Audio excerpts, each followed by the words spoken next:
and this is not slagging off GPs, because in the end, within my surgery, I managed to speak to the right person. But what I didn't like is being dismissed about my vaginal dryness and low libido because, well, you're single. You're not married. You haven't got a husband. Yeah, literally. I was like, are you for real? So are you saying to me, because by then now I'd gone back again and I'm 40 now. And I'm like, so what you saying? I shouldn't be having sex now? Like, I shouldn't desire to feel, I want to know that I'm going to be able to have an orgasm again. I want to know that when I meet a man, I'm not going to be worried that my vagina is so dry that I'm going to be paranoid to have sex, along with already feeling like, oh, my body shape has changed. Because definitely that body composition, like I've always been, and I'm always proud, and I'm all about curves. But what I will say is definitely my body confidence has been knocked, even till now.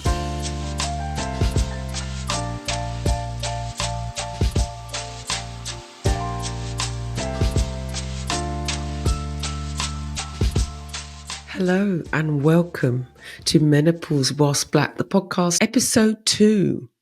This podcast is committed to sharing the menopausal stories of Black people primarily based in the UK, and we are in our 7th season. Welcome on board.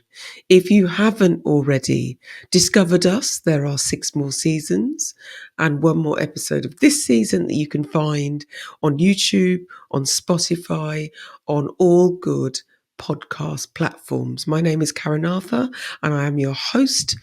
I am a broadcaster, an artist, an author, and I am excited to bring you today's guest. I won't say too much about her. I will allow you to listen yourself. I just want to say that I'm back to recording these intros first thing in the morning. The weather has dropped in the UK. We literally went from August to, I don't know, November overnight. So I'm sitting here with my blankets and I'm back with my lemon tea in my favourite mug. And I'm excited for you to listen to what we have in store for you today. So, as I always say, the pop your trainers on, get yourself out for a walk or a run, or make yourself a cuppa like I have, sit back and relax wherever you're enjoying this podcast. Enjoy. See you on the other side. Bye. Hello, hello, hello, and welcome to Menopause Whilst Black, the podcast, season 7, and we are on episode 2. Gosh, we've gotten this far. Of course, I have a brand new guest for you today, and I'm very excited for her to share her story with you, but also, just for us to have a chat. And of course, as usual, I forgot to tell you who I am. For those of you who don't know and you're new here, first of all, where have you been? Secondly, my name is Karen Arthur. I am a broadcaster. I am an ex-teacher, ex-fashion designer. I'm an artist. I'm a grandma. Yeah, there's a lot going on in my life. But my baby is this podcast, Menopause Whilst Black, which is committed to bringing the stories of Black people experiencing any stage of menopause to your willing ears. Is there such a thing as willing ears? I don't know. Anyway, let me get on with it. Let me read my second guest from season 7's bio. Her name is Shakira Taylor. Shakira Taylor is a women's wellness coach specialising in educating and empowering women to navigate the journey from perimenopause and beyond by developing a positive relationship with exercise, nutrition, and self-care. Having started her own perimenopause journey at the tender age of 39 and feeling unprepared and overwhelmed by the multiple symptoms, she realised the importance of supporting women and providing practical advice, guidance, and tools. Shakira is a fully qualified level 3 personal trainer and hula fitness instructor.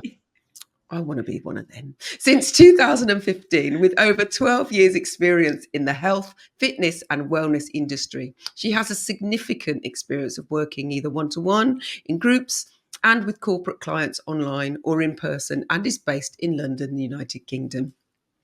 She's just celebrated a successful gig at Pause Live, one of the biggest menopause events in the UK. Welcome, Shakira. Hello, thank you for having me.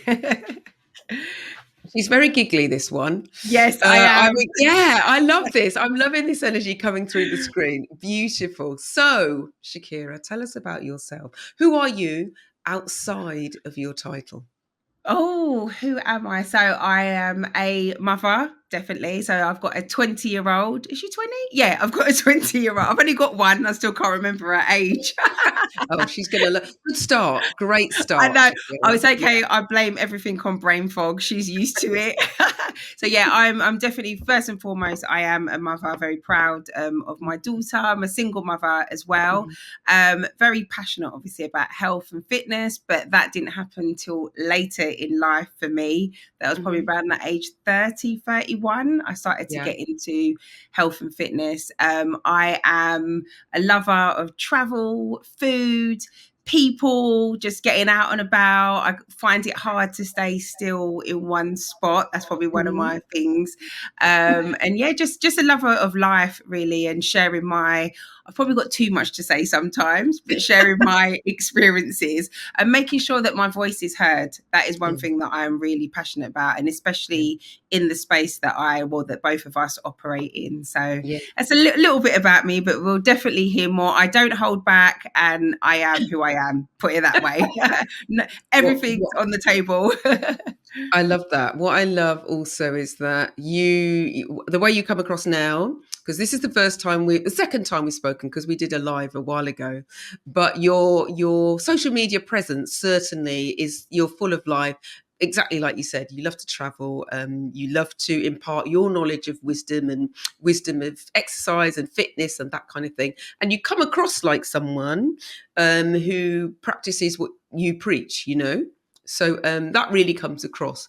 What is your heritage? Where are your parents from? So I'm mixed race. My dad's from Jamaica. Well, he was born in Jamaica, came to the UK, and my Hmm. mum is white English. So I'm Hmm. mix and blend, so to speak. Mix and blend.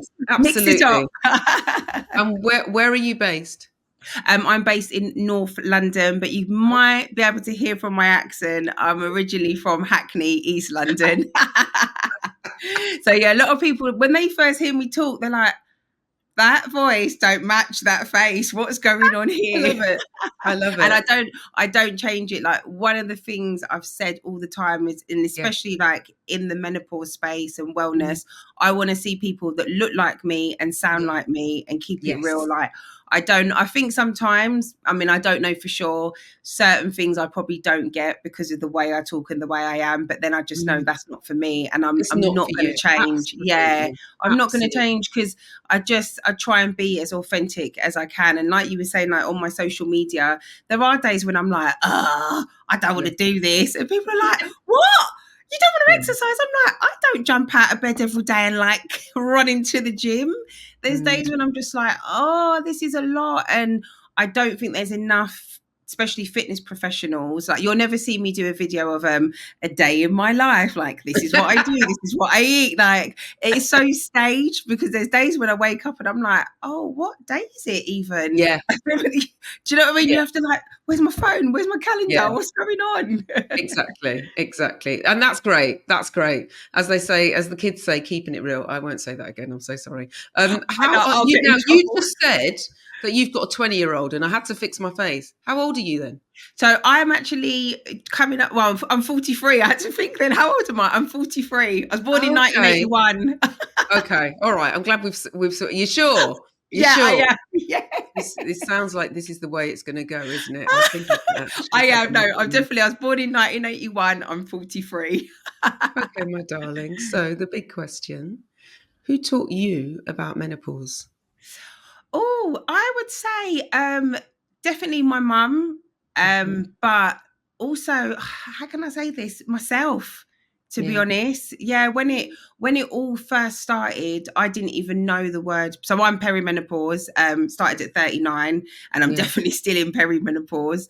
But Yeah. at that time, it came out of the blue. Yeah. Literally, when I say to people, one day I felt like I was I was firing on all cylinders. I was fine. We was probably coming out of, I think it was probably coming out of like one of the last lockdowns. And throughout the lockdowns, I was like the fittest I'd ever been. So I really threw myself into online classes and there wasn't much else to do. So I was just like exercising all the time. And then one day I just woke up and I was having like this severe bloating and I just felt awful. And then me and my mum, I kept saying to my mum, and she's like, oh, what's wrong with you now? And we really didn't know.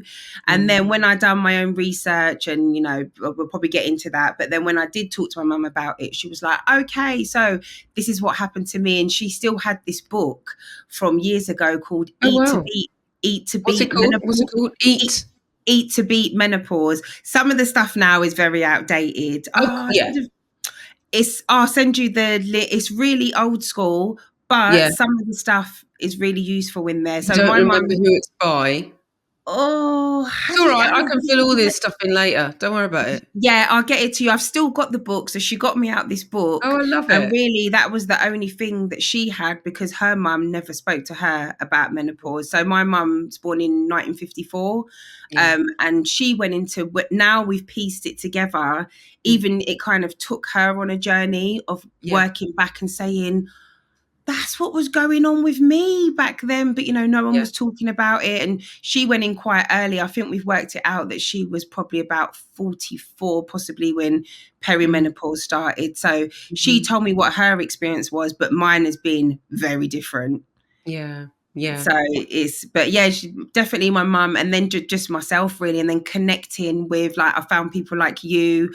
I just went on a search on my social media. I was like, there's got to be people, and like I said to you earlier, people that look like me, that sound like me, because whenever I put in menopause, it was just pictures of white women with grey hair and probably wearing I like purple, so but they were wearing purple cardigans. You're talking 4 years ago now then, because when you put menopause into Google search now, it comes up, it's very different. There's a lot of infographics, a lot of lilac, and obviously there's faces as well. It's a lot more diverse, as it should be. But certainly 2020, 2019, 2018, nothing. Definitely. So I was like, what's going on? And I think because of my age as well, because I was 39 and I had to really push at my GP. I got diagnosed on symptoms rather than blood tests, and just being told all the time, I wasn't actually diagnosed at 39, I was diagnosed at 40, but I know it started at 39 because it was about a month before my 40th is when I started to feel awful, and I just didn't know, around then times where I was like, is it COVID? Because it was just COVID, everything. But with all that was going on with recurring urine infections, and it was just constantly being told, you're too young, that really, I'm not going to swear, but it wound me up, put it that way. Yeah. So you said that one day you were firing on all cylinders, next day you weren't. You said that you woke up with bloating or you just didn't feel like yourself. What are the symptoms? Because obviously that the symptoms are changing, that, some people say, depending on who you listen to and what you read, there are 34 symptoms. If you read something else, it will tell you twice as many. It's very confusing.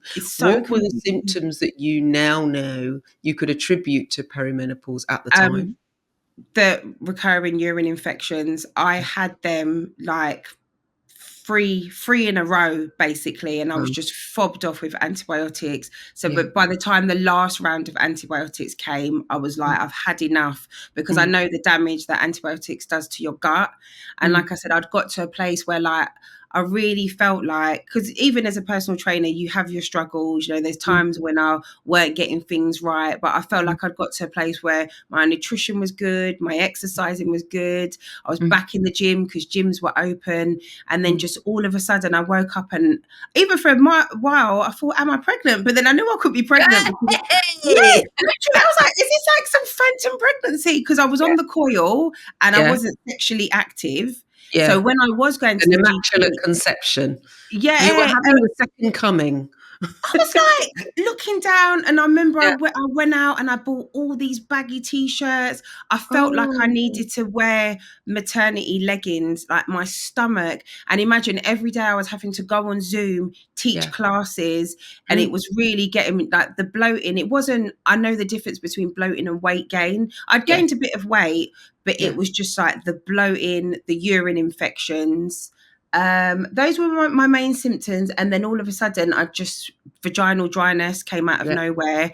yeah. And even though I wasn't, and this was another thing that happened to me at the GP, even though I wasn't in a relationship, I was saying to them, sex is not, I'm not saying I was a sex addict, and there's nothing wrong with Not that. wrong with that. But yeah, like I'll happily say this, when I was single, I had a healthy Yeah, relationship with myself, yeah, but yeah, that was the last thing on my mind. I was like, oh, the thought of sex, like, yeah. and I was like, hang on a minute, low Mm, libido, what's going on? Got no sex drive, bloating. So as you do, I went on to yeah, Google, because yeah. the doctors wasn't telling me anything. All the doctor was saying to me was, oh, maybe you've got an STD. And I was like, well, I have to have sex first to have an STD. Yeah, They made me yeah, take pregnancy tests. I was like, I'm on the coil, and I've been on yeah, the coil and I've never had yeah. problems.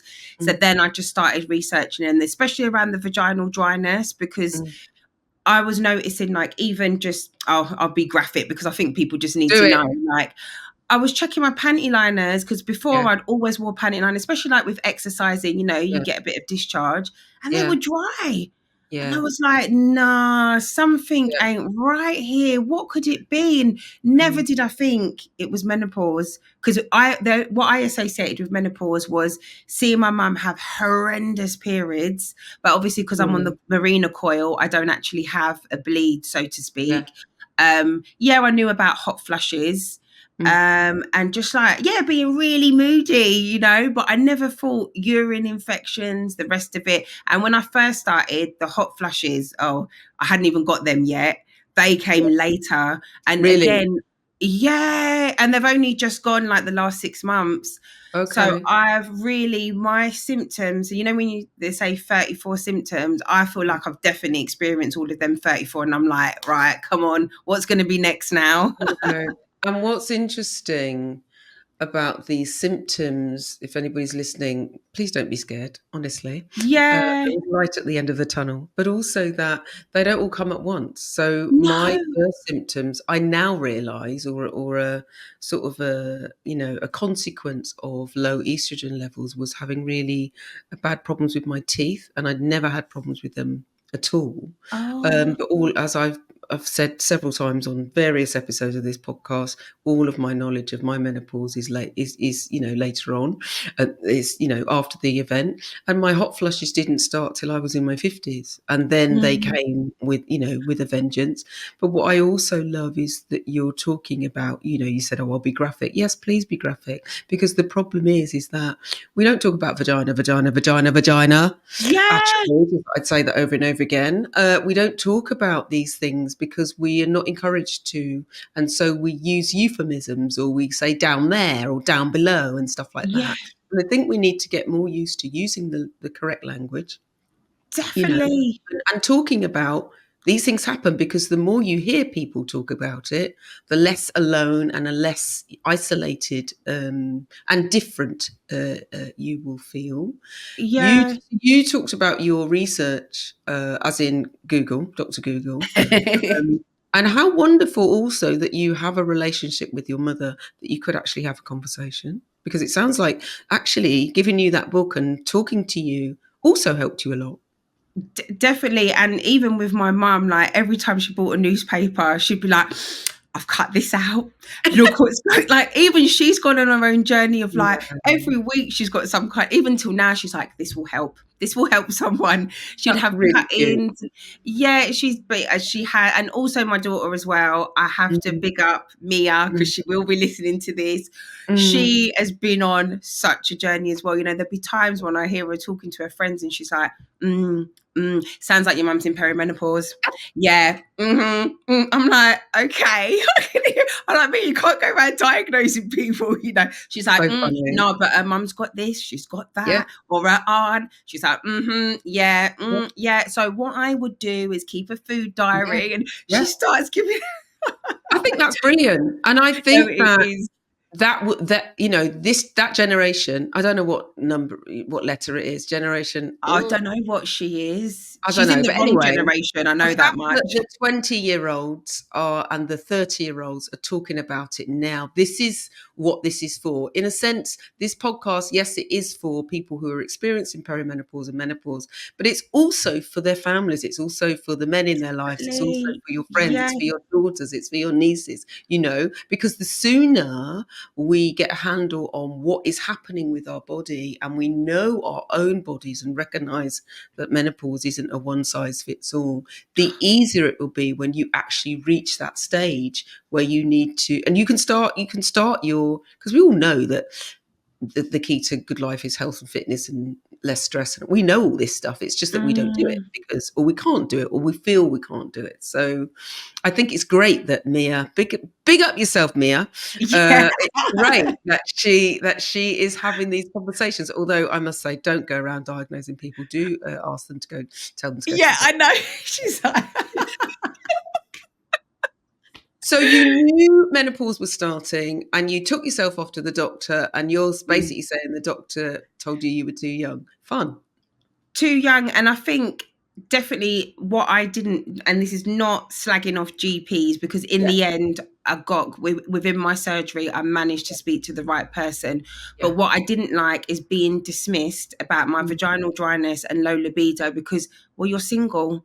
yeah. You're not married. You haven't got Oh a my husband. God. Yeah, literally, I was like, "Are you for real?" Such So, are you misogyny. saying to me? Because by then now, I'd gone back again, and I'm 40 now, Yeah, and I'm like, "So what you saying? I shouldn't be having sex now? Like, yeah, I shouldn't desire to feel. yeah. I want to know that I'm going to be able to have an orgasm again. Mm, I want to mm, know that when I meet a man, I'm not yeah, going to be worried that my vagina is so dry that I'm yeah, going to be paranoid to have sex, along yeah, with already feeling like, oh, my body shape has changed, because yeah, definitely that body composition. Like I've yeah, always been, and I'm always proud, and I'm all about curves. But what I will say is definitely my body confidence has been knocked, even till now. Like it's yeah. not. I'm not trying to. I know people say, "Oh, you shouldn't try and chase how you used to be," but why not? I don't know what's wrong with that actually. Like I am still in that acceptance stage, and that's what I've realized about menopause. Like Mm, it is, and it's not for not everyone is going to go through this. I'm really not trying to scare people, but yeah, that acceptance of my body changing, like I'm still going through that at the moment, because it's, even though I'm eating right, I'm managing. I mean, I don't really do stress anyway. I'm not a stressed out person. Only if the tubes are running late. That's the time when I get stressed. But other than that, like my stress is at a minimum, my nutrition, all of that. But that body composition change that you go through, like the kind of losing of the waist, was my biggest thing. Like I said, I've always been curvy, but I was always had a waist and more definition. So that, like, I think it's important to talk about that as well, because I feel like there's a group of people that are like, you should feel ashamed if you're talking about you're not happy with how your body is. And mm, I personally, I feel like, yes, I don't know if my body will ever get back there. Maybe when I get to postmenopause, it might. I don't know. And mm. yes, I do need to accept this new body, but it's a journey. You can't just Thank you. accept it straight away. Like, and I'm It's fed up. hard. It is hard. It's hard. And Mm, it doesn't help when people are saying to you, just accept it, just accept it. I'm like, no, mm. I'm still going to try a few tweaks in my training or different things. I don't know. I'm still And working it out I think sometimes. that thank you for that, because that honesty is really refreshing. I think there is a whole movement of, yes, absolutely down for body positivity. And there's a whole movement of, wear what you like, do what you like, show everything, of course.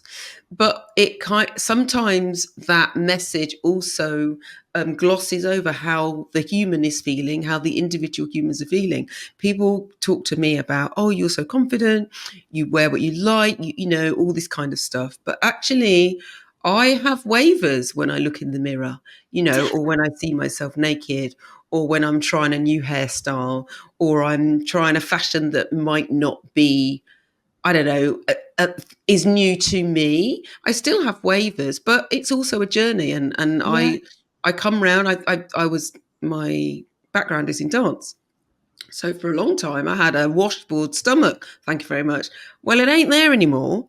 And whilst I am learning to accept it's not, if you compare, I know comparison is the thief of joy, but just bear with me.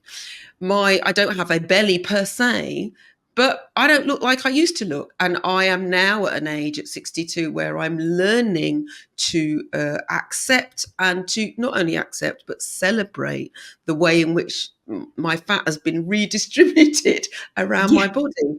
That said, that doesn't mean that every day I get up and I look in the mirror and I'm dressing that I'm happy with the way I look. But I recognize that it's a journey, and some days it's Yes. fine, and that's okay. You Ah, know? thank you. Like I feel like women are being, I don't even know what the right word is to use, but if more Mm, people like us talk about it, yes, and then I'll get people saying, "Oh, so then that means you don't love yourself. Oh, that means you're not body confident."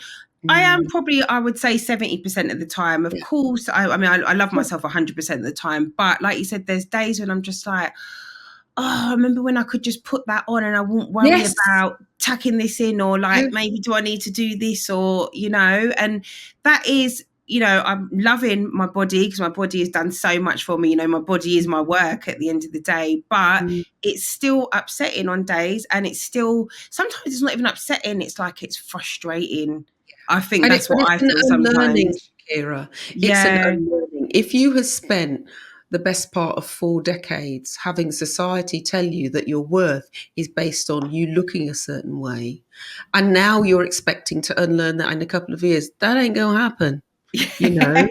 So what is really important is that we are much more gentle with ourselves, much Yeah. more with ourselves. And anyway, no one's looking at you. They're looking at, it's the peak season for, whether you're going to wear a swimsuit or a tank teeny or a bikini. I was having a conversation with someone today. She's in her mid-50s and she wore a bikini on the beach Yes. for the first time in forever. And she was Oh, so self-conscious. And I oh, was like, but actually, no one's looking at you. No disrespect. I mean, you look great, but they're not looking at you. They're yeah. worried about the spot on the end of their nose, or what they're going to have for Oh, lunch, they're or probably in their whether, phones you know what I anyway. mean. So when we wear what we love, body positivity and body confidence, it kind of shines out of us when we show up kind of not caring and we push through that kind of feeling. It empowers other people to do the same. Definitely. When I see people wearing bodycon dresses, and they're not supermodels or that kind of thing, and they're just wearing it because it's comfortable and they look great and they feel great, that empowers me. I'm thinking, oh, I can do that too, at my big age. So we have to learn to be much more gentle with the way in which our body changes. It's not necessarily going to be look the same, but like Mm. you said, celebrating what it does for you. You said Mm. something about you didn't get into fitness until you were 31. How did that Yeah. come about? Just out of interest. So I like to say I had a normal job before. So Ah, I used to, yeah, before I became self-employed. So I yeah. used to work in like marketing and events, and I had that job Mm, for about 7 years being employed, and then I took early redundancy. But mhm. at that time, because of it, I shouldn't blame it on the events, but I've had a very turbulent relationship, I would say, from actually probably from primary school. My weight issues started. I Okay. just love food. Yeah. We love But food. it's great. I think Yeah. it's great. I think we can agree that food is great. So I had so from probably going into secondary school, so it used to be called year seven. I don't even know if Yeah. it's still called that now. Yeah, no, it is. I was, on the larger side for my Yeah. age. Mm, And then I was that girl, like my friends still laugh about it now. Whenever mm. PE came around, I was like, oh, I got a note from my mum. Ah, Today I'm on my period. The yeah. PE teacher would be like, Yeah. again, Shakira? I've Yeah. hurt my ankle. Oh, and a Yeah. lot of the time it was because I used to have relaxed hair then, Yeah. like chemically straightened for anyone that doesn't know what relaxed Yeah. is. I'd be like, I can't sweat my hair. Like it was always about, I had the most amount of excuses. So, I just didn't want to exercise. So that Mm, continued throughout the whole of secondary school, then into like my 20s. And I had my daughter at 22, I guess, if the mhm, maths is right. Yeah. So mm, 2004, I had Mia. And then probably by then I got to one of my biggest that I'd mm. been. I'd kind Mm. of dabbled in exercise a bit, and then, like I said, went into full-time employment when she was very young. So I'm not making excuses, but I went to work when my daughter was 4 months, and it was Yeah. full-time. So Yeah. trying to, and Wow, it was that's a job that I was really excited about, and I saw progression. mm. So I was very career focused, and health and fitness was it was to the back of my mind. So yeah, fast forward to about 30, 31, I took redundancy, and then I was like, oh no, what am I going to do? I didn't have a plan, but I was like, Yeah. I don't know, I want to work for myself. And then one of my very, very good friends, he's a personal trainer. He's actually my very best friend, actually, and he's like Oh, my mentor and coach. To be honest, what's his name? Shout him his name out. is Des Reiner, my bestie. He's based in Egypt now. Okay. And he's always been in health and wellness, and I started Yeah. doing some admin for him, but then I Mm. was like walking through the gym to get to the office, and I was like, Interesting. nah, I can't be like this. But then I started going to the gym secretly behind his back, because I was like, I ain't having Oh, no one telling me what to do, you're not training me. I was all like Miss yeah. Attitude. And Yeah. then I started getting into exercise, and I was like, oh my gosh, am I enjoying this? I don't know what's going on. Like, can't be enjoying exercise. No. Yeah. But then when I started to see the weight drop, he was like, hang on a minute, what's going on? So I was Yeah. like, oh, I've started exercising. So he was like, why don't you train to be a personal trainer? Like, you don't know Mm. what you're really good at, the admin side and getting involved in the health and fitness. And we were working with, we had a program in Hackney where we were working with overweight children and their families. So Okay. I felt a bit bad, because I was like, actually, I'm overweight myself, so I need Mm. the help. And he was like, you're really good. So he really encouraged me. So done level 2, done level 3, found hula hooping by accident. So I went to a hula Okay. hooping class, because I was like, I'm not doing boot camp again at Miss Attitude. I was like, I'm not having anyone telling me what to do. I'm not doing boot camps, blah, blah, blah, blah, blah. But I really wanted to experience an exercise class. So I went to hula hooping, Mm. loved it from the first class. And then I spoke to one of the instructors, and I was like, oh, I just love this. She was like, funny enough, we're doing our first And cohort of were you a natural? I always think that, I I mean, wasn't you teach people how to hula hoop, don't you? I can't I hula do hoop to save my life. You can. It's all in the thrusting. I Oh, thought the that what in? The in what the in? you've got to Thrusting. thrust. You Yeah, heard it here first, guys. you've got to I thrust. You need more can't. thrusting in my life. Yeah, a lot of people. Yeah, it's very good. Men are very good at hula hooping, surprisingly. It's all in the thrusting. So I went to a hula hooping class as a participant, not Mm. thinking I'd be an Mm. instructor. I think I Mm. went to 2 classes, and I was like, wow, because it's with a weighted hoop. I was like, this is good. Like, the sweat, you're having fun, Yeah. you're exercising. I Mm. wasn't worrying about how many calories I was burning or anything like that. And then, I spoke to them, and they were like, oh, we think you'd be amazing. Like, I can see your energy. Why don't you come on our instructor course? And it was the Yeah. first cohort of hula fitness instructors ever. So then I Mm. trained for that. And then I was like, you know what? I'm going to start a business now. I had no business plan. I was like, I'm a PT, I'm a hula fitness instructor. I'm going to Yeah. start running some classes. I'm going to get some clients. Yeah. So anyone that says you need a business plan, you don't always need one. I Do was you know just like, what? Fun fact, when I left teaching, I didn't have a plan.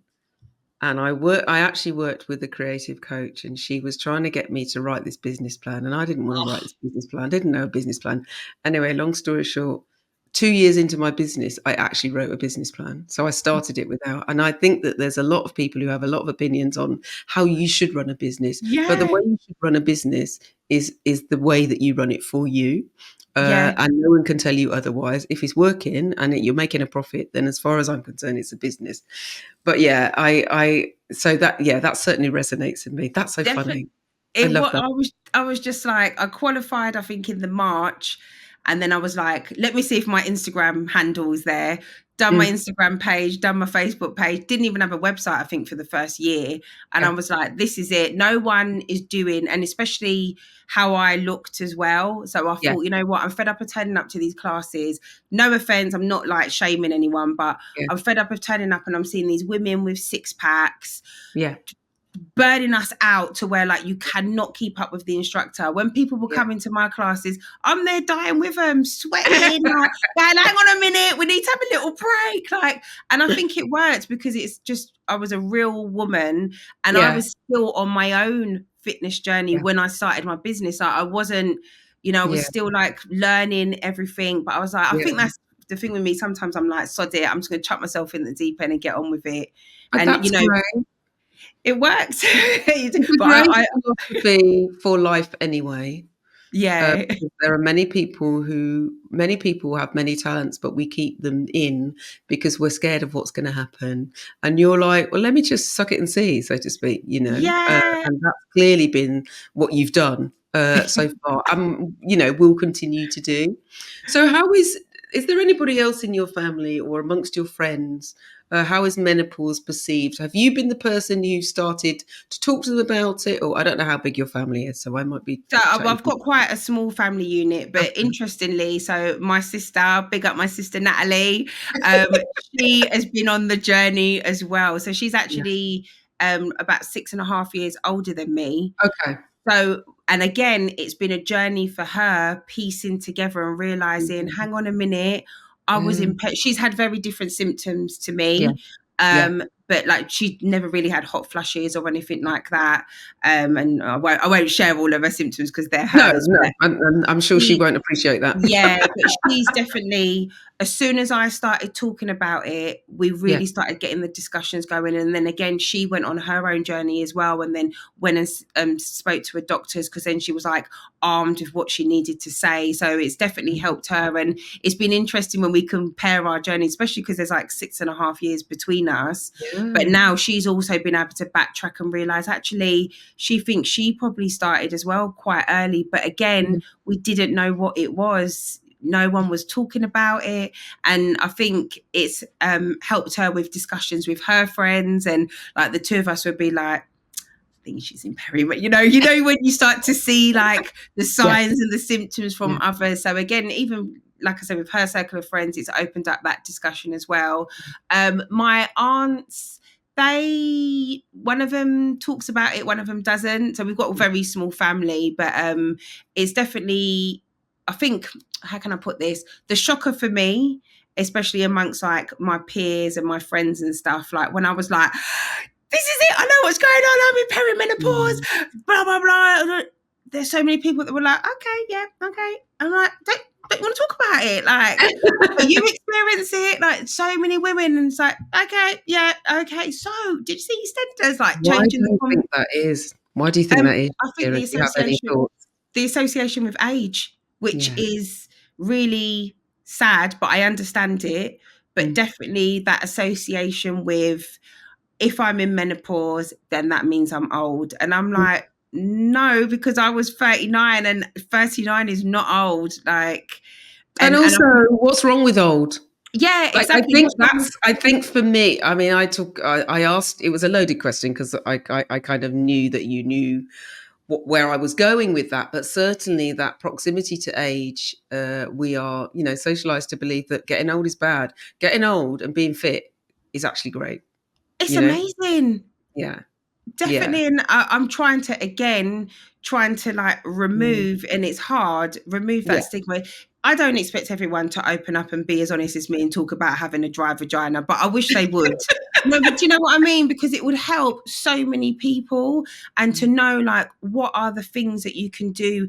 Like I'm not married, but Yeah. I can see now why so many, not blaming it all on menopause, because it could also Yeah. be their partners, but when Yeah. I speak to certain people, that Mm. lack of sex drive, that loss of body confidence that we've already spoken about, I can see how that can impact your relationship with your partner, but also your relationship with your children, with your friends. Like it impacts so much. And Yeah. I don't know. I think the thing is, some people are like, oh, because I get so passionate about things, it's like, not everything is to do with menopause, Shakira. Not everything Which is is about, true, which is which true, it but is a lot true, more than you but think.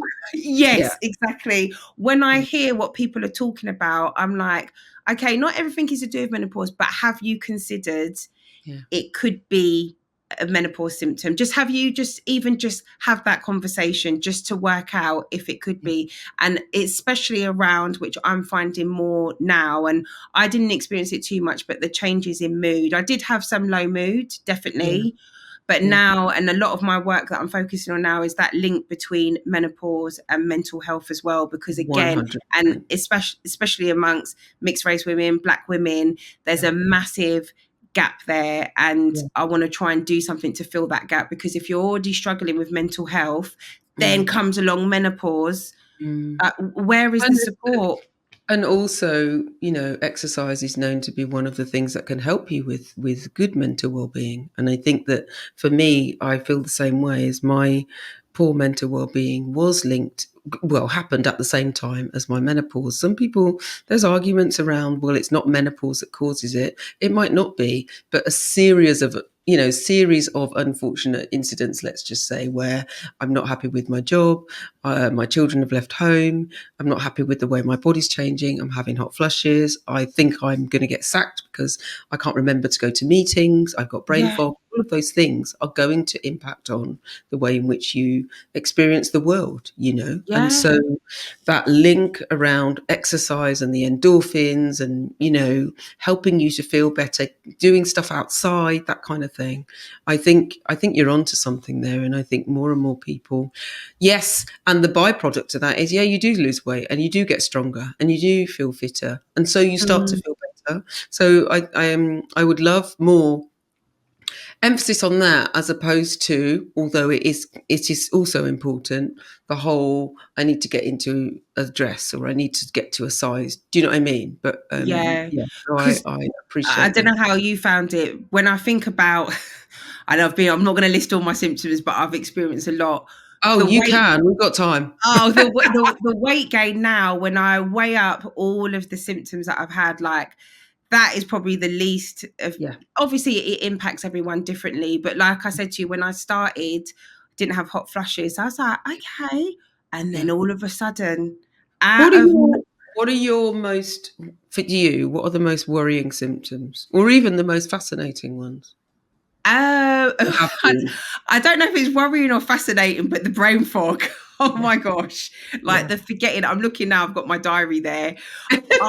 If it's like if I go out and I haven't got my diary, I kind of Mm, go into panic mode a bit. So, mm, and anxiety, yeah, definitely. Anxiety took me out. And again, this is not me like bragging or anything like that. I understood about anxiety. Of course I did. Like I'd worked with yeah. clients that had anxiety. I'm Mm, fully aware of it. I've done sessions on it. But mm, all of a sudden, that kind of anxiety of just like, doubt, I guess doubting myself and anxiety mm, together, very getting anxious about not traveling because of people, but mm. always worrying the tube's going to be delayed. Like Yeah. really irrational worrying about the tube being delayed, and then worrying about being stuck on the tube because I had Mm, hot flushes. mm. How was I going to cope with the heat and things And that the I just thing is, wouldn't worry about anxiety is before? really common. Anxiety is people who have never had issues with their mental well-being before hit Definitely. perimenopause, and then suddenly people have talked. Interviewed people for the podcast who became really anxious about driving, became Okay. socially anxious and didn't want to go. Previously been party animals, and then didn't really want to be in spaces with people. Yeah. Worry about being able to do your job properly, that kind of thing. And recognizing that, like you said before, poor mental well-being or the onset of an aspect of poor mental well-being that you've not had before can be the first indication, as well as feeling out of sorts, like you said earlier, can Mm, be. The indication that you might be going through perimenopause, and there's something that you can go to your doctor about. Certainly, I mean, the downside to that is sometimes that you're offered antidepressants, and that might not be appropriate at the time. yeah. You said that you have now got a doctor who you work very well with.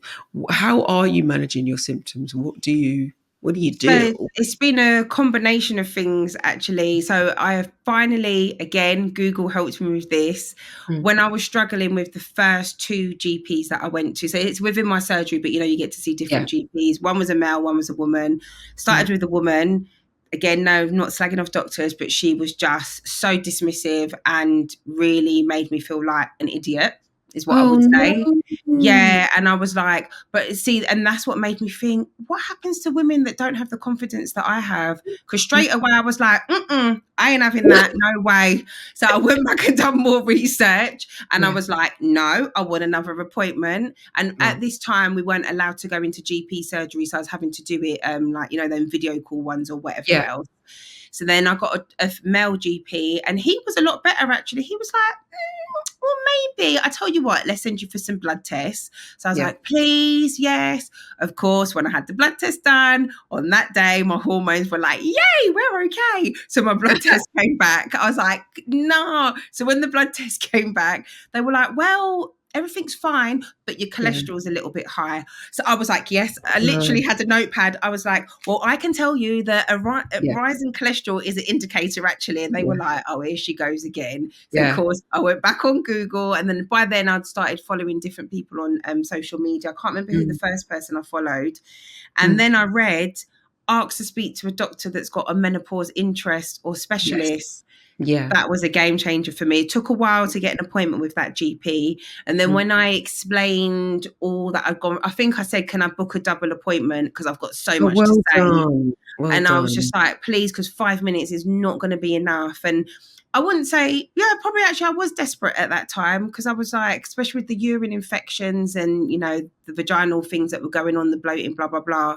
And like I said, at that point, there was no hot flushes or anything like that. Oh, and then striking pins and needles. I just remembered out of like my arm was, I was waking up in the morning like, so I was like, Mom, what should I do? And she's like, and then we read, I was like, okay, I'll start taking magnesium. But I didn't know, even now that just gave me a shock in my hand when I think of how my arm went. And then I was like, pins and needles is a menopause symptom. What? Right. This is just not right now. So then finally got to that third GP, and she was like, right, fine, what do you want to do? So I was like, I want to explore HRT because I don't feel like I'm at risk. I feel like the reading that I'd done and the benefits, and, you know, I'd really done a lot of research, and I was like, I need to get back to feeling like myself, in particular because of my job. Like, I was struggling to pick up weights, and there was so many different things that I was realizing what was going on. And this is not me saying everyone needs to go on HRT. HRT didn't work straight away for me. It was about your journey, no one else's. But, you know, sometimes people are like, oh, are you forcing me to? I'm not forcing anyone to do anything, but I'm just telling you, well, I'm just showing what happened to me. So when I said I want to explore HRT, she was like, great, fine. This is what I'd recommend, because you've got the Mirena coil, you've already got one component of it, so you're just going to need a gel. So then she was really good at taking me on that journey. Started with the HRT, blah, blah, blah. Then all of a sudden, I'd probably say about a year maybe into my menopause, something like that, hot flushes just started coming out of nowhere. And HRT did not help my hot flushes. It wasn't until... they didn't help my hot flushes at all. Not one bit. And my flushes, it was one day I counted, I had 22 hot flushes in one day. Get out. Yeah. That's awful. That was awful, to the point where I nearly collapsed. Like, the rising heat was just, it was... And you know, there are people who never get hot flushes and never get night. I know. I'm like, so I've never had the night... I've never had... Oh, let me touch wood. I've not had the night sweats. Mine were always in the day, maybe into early evening. Continue with that terrible. And then fast forward to last year's July. What are we in now? 24. So July 23 is when I first started working with Pause, who put on the event, and they were looking for case studies. So I put myself forward talking about the multiple symptoms, and I cannot, again, big up Pause Live. They changed my menopause journey. Oh, wow. They matched me with a company called Woman Wise. I'm doing a lot of big ups in this, but Woman Wise, again, they know how grateful I am to them. Like, I could literally cry when I think about it. I was placed as a case study. I was matched with Woman Wise, and they done a real deep dive into my blood. They done a DNA swab. They done urine tests. They checked everything, and it came back. And I'd completely forgotten over the years, I've got polycystic ovaries, but I was managing that. This is one thing I would say to people: you have to find out about those underlying health conditions, because it was like, I'm probably explaining it wrong, but they'll know what I'm talking about. It was like perimenopause kicked off my polycystic ovaries again, pushed me into insulin resistance. And that's why I was having the hot flushes, because my insulin was just, my cortisol pattern. Oh, it's so much. I just want to get this clear in my head. So you basically were a guinea pig for Woman Wise, and they that you got your diagnosis. So I'm presuming this is something, because people will listen to this and think, well, I want that as well. I'm So presuming that this is not free now, it's that not it's something that free. you have to, So yeah. it is something that you have to pay for. But the funniest thing about it is, before I got matched with them, I'd actually started looking them up, because I was really Oh, reading about what they do and yeah. how they try to understand your symptoms. Because Okay. if you go by I don't want to say the book, because what is the book, but I Yeah. was doing everything you're meant to do, Yeah. supposedly, to Yeah. manage my symptoms, to especially the hot flushes. I was Mm, doing those things and they were just getting worse. But mm, until I realized I was insulin resistant, which basically meant I've had to completely change my diet, mm, which is more or less high protein. I've had to mm, cut out carbohydrates. I mm, don't normally condone that behavior, because all mm, food groups should be included. But literally within 5 days of changing to the way of eating and taking the right supplements, which I want to talk about in a second, because I yeah. was popping everything. I was taking every supplement. No, seriously, I was. It Yeah. was ridiculous, because I was like, Yeah. oh, such and such said this worked, that worked, this worked. Yeah.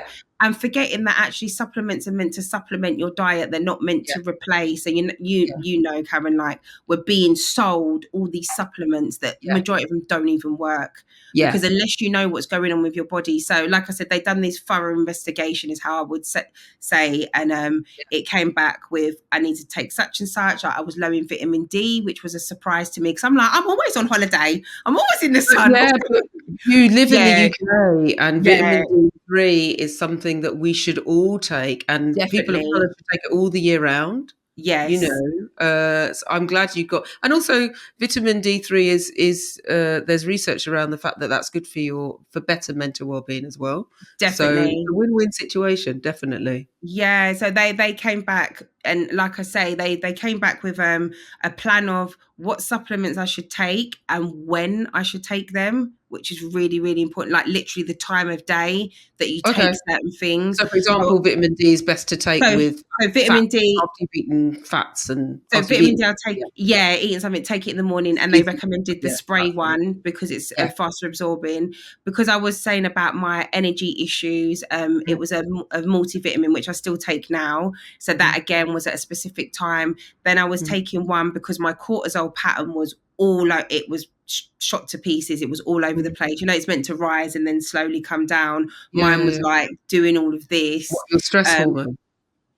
just cortisol in general. Yeah, So yeah, even though, which was interesting, and I was so happy it came back saying that I could still have coffee, because I process, this is how deep it went. I process caffeine and alcohol very well, but obviously we know, I'm not saying drink yeah. loads of caffeine and alcohol, but Mm, there was something else going on with my cortisol pattern. So I was taking a okay, particular supplement to try and level that off. Changing the way I eat, so free high protein. And I thought I was doing high protein, but I really wasn't. 3 high really? protein meals a day, no snacking, which was really hard for me to begin with. But I would say within 5 days of following, and I wasn't even following it to the T in the beginning, but Mm, within 5 days, I think I'd gone down to, like, so going from 22 was a really bad day, but maybe averaging about 12 hot flushes a day. Within mm. 5 days of making those changes, I was down to like 3 hot flushes. So I Then have a they question. just, I have a yep, question. So you stopped taking the HRT, or you took it with all of this? still taking HRT, because Right. That, HRT was still benefiting me. and And this is important to know. Sorry to cut you off. yeah, This is important to know, because there's this thing around HRT will be, that'll be you, once you get that, that's it. But no, the link between your diet, your exercise, yeah. if your diet isn't matching what is going to work and is compatible with your particular body, and you're taking HRT, it's not good. It's clearly not going to make a blind bit of difference. So I'm really pleased that you were able to, one, get your hot flushes down, but also get a handle on your eating for the rest of your life, I presume. Yeah, well, this is it now. It has to stay. And the good thing that happened with the woman wise is, if my doctors was like, here she comes again. Uh, I kept requesting testosterone, because I knew my testosterone levels were too low, yeah. especially because of the loss of strength. Like, I'm going to the gym, I can't pick up my weights, and I'm a Mm, personal trainer, the loss mm, of libido. So with the help of woman wise, those results came back and said like my testosterone was basically non-existent as well. So then I was able to go back to my doctors, because obviously it's not licensed yet, is it, to have it in the way. And then she was like, okay, I've got to run it by. It took a while, and then they came back and said, okay, we're going to try you on a low dose. And once I had that added testosterone, a lot. So I've obviously got the Marina coil for the progesterone, which I can never say.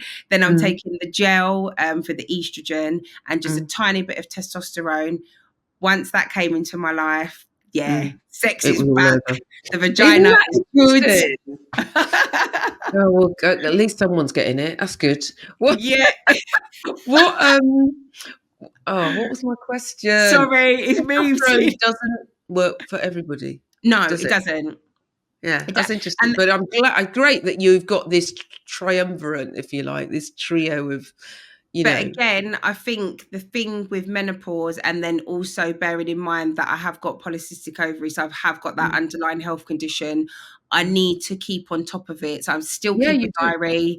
I still like check in with myself. I can still reach out to Woman Wise, because I had to a few weeks ago, because I was like, something's going on. The bloating's come back, and I don't understand what's. And then I had to make a few tweaks to my nutrition. So this isn't going to happen to everyone, but I think for some people, and I am definitely putting myself in that category of, I've suffered with severe menopause symptoms, and it's not get the violins out. I'm not saying that, but I have, for my age and the amount that I've gone through, I've suffered with it severely. So I know I have to keep on top of my nutrition, my exercise, checking in. And it will get easier. It will get easier. Yeah, it definitely will. And I think I've prepared myself that there might be some surprises. Some things might. And again, like you said with HRT, you need to be prepared to change it. Like I had to make tweaks to my dose, and maybe there might be a time when I can reduce it, or maybe go to a patch, or I'm open to all of that. But I think that's the thing, I'm open to it. I was open to making changes to my diet, and I think for a lot of women, you have to weigh up. Is it you want to have, that glass? I'm not saying you can't drink wine. I'm just using this as an example. Is it, you're going to continue having that cheeky takeaway all the time, and wine and this and that, and, because those things make a difference? Or is it you're going to be a little bit stricter with your nutrition? You're going to prioritize your sleep. You're going to remove stress, which is sometimes people, I say this all the time, you're going to remove those stress factors. I think you have to decide. I had to decide. Do I want to continue being able to have toast and eating cakes and biscuits, or do I want to have hot flushes to where I'm going to nearly pass out and think I'm going to have to be taken to hospital? Like, I know which one I choose. I choose a quality of life over sacrificing a few little treats. The key to what you're saying also is that works for you. Like, I always say that when it comes to our menopause, our individual menopause care, the key to it is to know ourselves and know that I know that if I eat certain things, or I eat after a certain time, or that kind of thing, I know what I'm going to feel like the next day. I know that if I want to do, I don't know, get up and do a park run, I really probably shouldn't be drinking a cheeky beer at 10 o'clock at night. I know this. That said, that might stop me from having it, or I might just think, okay, I'm going to have it anyway. Do you know what I mean? But I think recognizing that the stuff that we learned at school, we know about eating so many eating the rainbow, we know that exercise is good for us, but it's hard sometimes. Like, cake is hard. And this is not like you said, this is not me saying I don't eat cake, and of course I do, but I've got to a stage where I was like, oh well, I train, I exercise, so I can just, and even as a personal trainer, and I weren't realizing what I'd got myself into a mess. I definitely had, because I'd got so frustrated with, but I'm doing this and this isn't working, and I'm doing this and this isn't working. So really, obviously I know what I went through isn't available to everyone, but there's a wealth of information out there, especially if you do have an underlying health condition. Think about that as well, because if I would just have remembered, which I should have, because I remember when I got pregnant with my daughter, they were like, what? You got polycystic ovaries though? You ain't ever going to have a child. And I'm like, hello, I'm pregnant. So, but I remember back then, I know I shouldn't advocate this, but when I did get pregnant, I'd gone on Atkins. I don't know if anyone remembers Atkins. What's Atkins? The Atkins diet. Is that the meat one? So it's now been rebranded to keto, I want to say. Yeah, but No, so back then I was. it's basically an elimination diet. It is, but Yeah. so the link I was going to make there is that really back then, if I would have realised carbohydrates don't actually serve me because Yes. I've got the Okay. polycystic ovaries. Obviously, I'm Yeah, not yeah, saying go yeah, out and do Atkins or keto because that is extreme yeah, because they yeah, tell you no fruit, no veg, yeah, just meat and yeah, cheese, which, you yeah. can't do. But I'd lost It's so much easily done weight. too, certainly. Yeah, I'd lost all that weight and I had become super fertile. But because I was like, I've got polycystic ovaries, I'm going to be Yeah, fine. Thank God that did happen because obviously Mia wouldn't be here. But if yeah, I would have realised then when I was changing my diet, the impact it was having on my PCOS, I'm yeah. thinking maybe would my perimenopause be different now? I'm never really going to know. Well, you don't know, and Yeah. would it be those experiences all make up the person that you are now, you know? Yes. You said you take supplements. Tell us a little bit about your supplements that So you feel. definitely that pins and needles, they're Yeah, actually here. yes. Look at the size of those bad boys. My Oh my magnesium. goodness Yeah. me. It So looks what like I a doorstop. How do you take Nah, I that looks know. No, right. So painful. now people are going to be like, oh my gosh. So what I found, I really enjoyed taking the magnesium in a powder form. So Okay, the powder, mix it with water. But I okay. found it was making me have loads of like plaque on my teeth. Oh, I okay. linked it to that. So then I moved over to magnesium. So I take the magnesium at night to ward off those pins and needles. And I mean, magnesium And is a also good, it helps you sleep, so yeah, that's it helps you sleep. So I think, so when we talk about supplements, there are certain ones that are generally safe, I would say, for most of us. So like magnesium, vitamin D. mm, Outside of that, so in the morning I take vitamin D. I take a multivitamin as well, so that helps with like energy release. mm, In the afternoon I take, I'm looking over there because it's over there, I take an amino acid that's okay, normally with my like after lunch, and yeah. that helps like with different things and break down with food as well. And then in the evening, magnesium. Oh, sorry, and also in the morning I take, I can never say it right, myo-isotonol, I think it's called. I That's for love how you're looking at me like I know what you're yeah, talking I'm about, like but I do not. myo. I'll say the name. So it's a powder supplement that especially helps with polycystic ovaries. So you just Oh, right, okay. yeah, All right. and I think that's it. I'm trying to look. There's my supplement I box over think with there. supplements, it's about checking that it's compatible for you because some supplements work for some and not for others. But also checking, as Pamela Windell, hormone coach, will always say, look at the ingredients. Look at the ingredients because a lot of supplements have bulking agents and caking agents and extra Definitely. bits that aren't necessary. So make sure that I mean, I use a brand called Together Health. I particularly like them. Who's on Instagram? Karen Newby. Um, Oh, I think she's brilliant. And she has a list of different brands that she feels are, that are worth using. But certainly do your research with supplements. But thank you for that. Yeah, that's good to know. Do you have a routine? Do you what for get up in the supplements morning? or just in general? No, just in general. No, we've moved on. I've changed the um, subject. That's what I um, do. I mean, I think when you're self-employed, Mm, not every single day is different, but some mm, days are different. But I would say definitely in the morning, mm. no matter what, my first drink, even though I am a coffee addict and I'm not Okay. ashamed to say it. So first thing in the morning, obviously, wake up, try my hardest not to check my phone, but it Mm, doesn't happen every day. I'm going to be honest with mhm, people. I do say, don't check your phone, blah, blah, blah. But most of the time I mm. can be quite good. Don't check my phone, obviously. Go to the loo.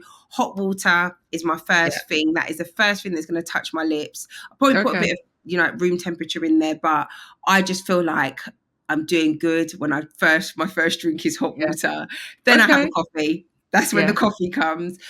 Just a few minutes to myself to think about the day. So like not scrolling, not watching the news. Not saying I Yeah. don't watch the news or anything like that, but just those first few minutes, 5 minutes in the day, just to think about. And I'm quite fortunate. I've got a garden, so I can sit out in the Mm. garden if it's sunny, or Nice. even just look out in the garden. It makes a Yeah. difference. Or Mm. even if you don't have a garden, I'll say to people, just look out the window, rather than looking at the phone or, the TV. And then, I prefer to exercise in the morning if I can, up until about, I'd say 1 o'clock. After that window, I struggle, unless I'm teaching a class in the evening. I'm or the something. same. If I don't exercise first thing in the morning, it's not going to happen, and that is fine. Yeah, it is. It's hard. It's hard to get it done. I will try my hardest. And again, I'm Do you being very exercise honest. every day? Do you exercise every day? No. Because then you're over exercising as well. And you have to get the balance right. But if I don't exercise, as in, so for me, exercise is going to the gym, lifting weights, or doing it at home. But I love to lift. I love to be strong. I love to try and set my own personal best. And that's why when I was having that symptom of loss of strength, that was bringing me to tears, because I was going to the gym and I was like having to lift, I like to call them the dibby dibby weights. That's the Jamaican in me. I'm all about trying to get, I'm not trying to compete with anyone else in there. And I know there's a lot of people that like, oh, the gym isn't, it really isn't like that. I'm not competing with anyone. I'm competing with myself when I go in the gym. It's about how strong I can be. In terms of cardio, I prefer to do that at home rather than, because for me personally, I think it was a waste of time going to the gym and like running on a treadmill or doing like all your cardio, because you can do that. You can go out. For you. So for me, I prefer to do my cardio. It would be like, I prefer to do, they call it sprint interval training, very similar to HIIT, but sprint interval training, through the research I've done, is much more effective, especially for. Oh wait, are you sprinting in your yard? No. The only thing I run, the only thing I run for is a plane. I don't do running. No. So sprint interval training is similar to HIIT, where you're working as hard as you can for a burst of time, but in between those sets you give yourself more recovery time. So I might do like 4 rounds of like 30 seconds really going hard, of say like kettlebell swings. But when I'm talking like go hard, it's like go hard or go home. Not it's like, that's when those 30 seconds feel like 30 minutes. That's how it needs to feel. But then you give yourself, like, you might walk around or just do some gentle movement of like 3 to 4 minutes recovery time, so that you can go again. So sprint interval training is going all out. It could be 30 seconds of jogging on the spot. It could be 30 seconds of power squats, like whatever exercise you like to do. But then you recover and, you go again. And yoga has come into my life. I do it at home. Yeah, love it.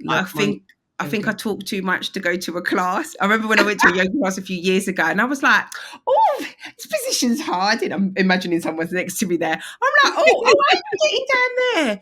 They're like looking at me like I've done something. I'm like, oh, you're not allowed to talk in these classes. All right then. So I'm like, I need to just do yoga at home. Me and Mia. This is why you need to be the instructor and not the participant, I think. Definitely. Oh, that's great. That's great. And I think just moving, everyone hates it when I say it, but move more and sit less as much as you can. I'm not saying put yourself under pressure, but especially if you've got like an office-based job, setting a reminder. Like when I do my online seminars, I stand up, I don't sit down. I'm all about just like, if you've got to take the washing up and down the stairs, take a little less. You've got to make a few more journeys. Simple things, but movement is key in menopause. It really, however you do it, there's a lot now about menopausal workouts. I don't sell any of that. I'm just about getting women moving and getting them comfortable. Yes, there are things that you can do that are more beneficial, but you can worry about that at a later date, when you've got to the stage of, I'm actually starting to enjoy to move my body, rather than being told, this is the menopausal workout that you've got to do. And if you think, I don't like that, then you're going to end up not doing anything. Miss Shakira, how do you celebrate yourself? Oh, that's a good question. Treating myself, I guess, to lots of holidays. I love to travel. Yeah, I'm not ashamed to. I'm not a shopaholic. Where's the best place you've ever been to? What was your favorite? I mean, holiday? It's always going to be Jamaica, but I'm biased, obviously. But outside of Jamaica, Egypt. I actually lived there for 6 months, and that's where my best friend, he lives in Egypt. So somewhere Jamaica is far, and unfortunately it's quite expensive at the moment. So if I can't get to Jamaica, I'll just come back from Egypt about 5 days ago or something. So I thought you'd been away. I thought I'd seen yeah. something. I do like Egypt, but anywhere, that's when you'll find me running if I'm late for a flight. Other than that, yeah. Which tune Go instantly on. makes you want to dance? Oh my gosh, that's We have a nice hard little one. Spotify playlist going for season 7. What am I putting on it, babe? Oh my gosh, there's so many. What genre? What genre gets you up? Are you what? Yeah, is it I like reggae? too Is it much. R&B? Is it grime? Is it drum and No, bass? What is it? reggae is my first love. So I'm Okay. probably anything from Beres Hammond. Okay. Oh, Feel Good. I don't know if it's actually called Feel Good. I'll send it to you. You must know that Beres Hammond song. I feel good. That I one. knew you were going to Yeah. sing. I knew. I thought she's going to sing. She's going to sing. Yeah. I can't sing, but I will sing. All right, I will find it. I'm sure you'll send it. You know what? Do a story and put that as the music. I will, because it is Exactly. actually on Instagram. I'm quite impressed with Instagram. There's more reggae coming up now. Yes, They've got Taurus definitely. Riley on there, Sanchez. So yeah, reggae Good. is my first love. And then outside All of right. that, old school garage. So we've come to our final question, believe it or not. Oh, Final question. What's the one piece of advice you would give to anyone listening to us right now? right. I would say check in with yourself. If something doesn't feel right, check in with yourself. And I think learn to understand your body and what is normal for you. Because obviously there's a lot of noise out there. There is a lot going on, and there's a lot of people that might dismiss you. When I'm not just saying doctors, like maybe if you talk to friends and family or whoever else, but you need to know. And I hate to use the word normal, but hopefully people know where I'm going with this. Like I said, that day when I woke up, can't pinpoint the exact day, but I was like, something came right. And you need to go on your own journey of understanding what feels right in your body, what feels right in your mind, and what feels right with your emotions as well. So really check in with yourself. And even if you need to, start to keep a diary. I would say I wish someone would have told me back then the importance of keeping a diary, especially around symptoms, because even in the beginning, I still didn't keep a diary. It wasn't until probably about 6 months in, I was like, I need to start writing this down now. But definitely check in with yourself, and don't be afraid to, seek professional advice and support, because it is out there, and don't let anyone dismiss you. Sorry, that was 2 bits. Do you know what? When I asked you, I thought, Shakira's not going to say just one thing. I appreciate. Thank you so much for our I've chat. loved it. Been so good. Man. I know. I don't think this is probably why I don't really get invited on things, because they're like, oh, here she goes. That's not true. Shakira, thank you so much for talking with us. I'm sure that there is lots here for people to unpack, and I'm sure you will resonate. Your story will resonate with a lot of people, and I just want to thank you for giving me your time. Oh, thank you for having me. I really, really enjoyed it. I'm so like I said, you were one of the first people I started following. So it's an honor to have come on the podcast. Well, my girl can talk, no? As can I. We had a wonderful chat, and I really hope you enjoyed it. I really loved Shakira's take on supplements. She was very honest about the different supplements she takes, and honest about how lucky and privileged she was to be able to access the women's wellness, and to be able to have a deep dive into her particular issues that were affecting her perimenopause. You can find Shakira on her website, fitnesswithshakira.com. I had to look at my notes there if you're watching this on YouTube. And you can also find her on Instagram and on Facebook, same name, Fitness with Shakira. If you want to work with Shakira on getting a handle on your perimenopause from every angle, which is really the best way forward, so you can get your best menopause care. If you enjoyed this podcast, please like, subscribe, follow, tell your friends, share it in your WhatsApp groups, tell them at your workplace, and let's get these episodes and these stories, more importantly, to the ears that really need to hear them. Thank you to everyone. Lots of thank yous now. Thank you to everyone who was excited and got in touch with us about season one.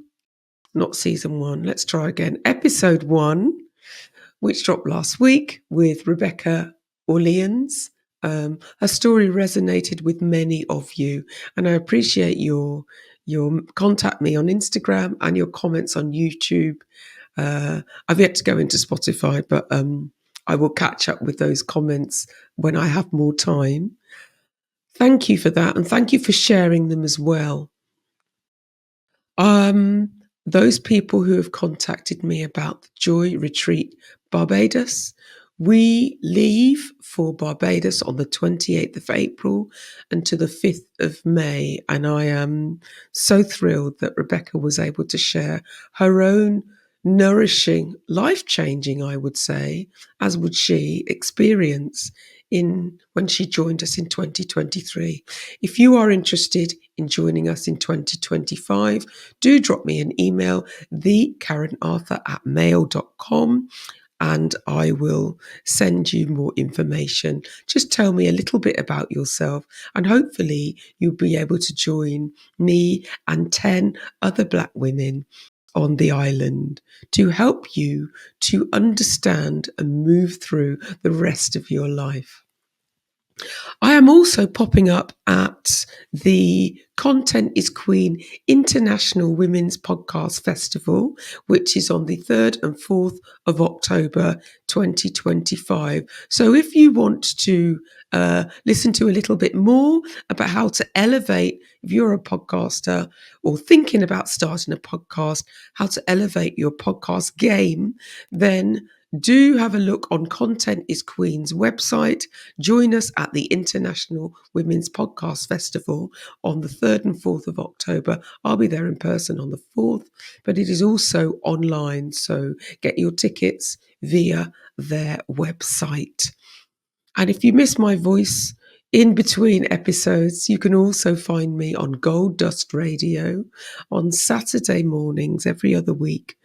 With my chat show, Can We Talk, where I interview and amplify the stories of Black folks and often Black creatives on how they got to where they are today and what's next for them. You can find all the episodes of Can We Talk. There are 22 of them by searching Karen Arthur on SoundCloud, or search Gold Dust Radio and listen to lots of other wonderful episodes and shows that they have for you with music and chat shows and talk. And they also host events as well. And finally, if you're interested in sponsoring this podcast or sponsoring an episode or a season of this podcast, get in touch. This podcast is my baby, of course. I love it. And I wouldn't be here without you. But it also takes funds. So if you would like to elevate your brand, or you would also like to elevate this podcast, more to the point, then contact me at thekarenarthur@mail.com. I'm off to teach my weekly breathe and stretch class. It is a Friday morning, Friday the 13th. Lucky for many, and hopefully lucky for you. I'll finish my lemon tea. You enjoy the rest of your day, your evening. Don't forget to still wear your SPF. It might be cold, but the sunshine is still here, and the daylight you need to make sure that you're looking after yourself and looking after your skin. And obviously, you know what I'm going to say, drink your water. Be gentle with yourself, won't you? See you next time. Bye.